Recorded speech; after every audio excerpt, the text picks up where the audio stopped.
Guys, eto na ang episode 6 ng ating love story series para sa BL's Motovlog. Writing. Hello guys! Welcome back sa BL's Motovlog. Sa nakaraang episode, habang papaalis na ang ating bida, bigla siyang tinawag ng babaeng mahal niya. Ano kayang sasabihin nito? Simulan na natin. Episode 6. Ang tunay na pinili. Sandali, agad akong napahinto at lumingon. Mabilis siyang lumapit sa akin habang may luha sa kanyang mga mata. Kinabahan ako. Hindi ko alam kung ano ang sasabihin niya. Pagdating niya sa harapan ko, huminga siya ng malalim. Tumingin muna siya sa dating boyfriend niya. Pagkatapos ay tumingin sa akin. At sinabi niya ang mga salitang hindi ko malilimutan. Salamat sa lahat. Nagtaka ako. Pero nagpatuloy siya. Minahal ko siya noon, pero tapos na ang kabanatang iyon. Tahimik ang lahat. Naririnig ko lang ang hangin at ang tibok ng puso ko. Sa lahat ng panahong malungkot ako, may isang taong hindi ako iniwan. At dahan-dahan siyang lumapit.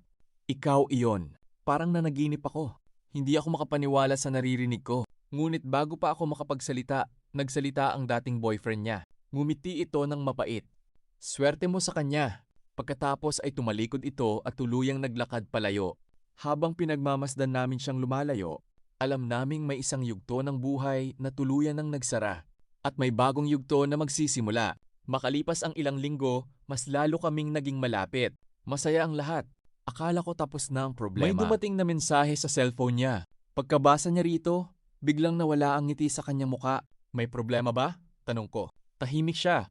Pagkatapos ay sinabi niya ang isang bagay na nagpayanig sa buong mundo ko. Kailangan kong umalis. Asan siya pupunta? At bakit kailangan niya akong iwan? Abangan sa episode 7.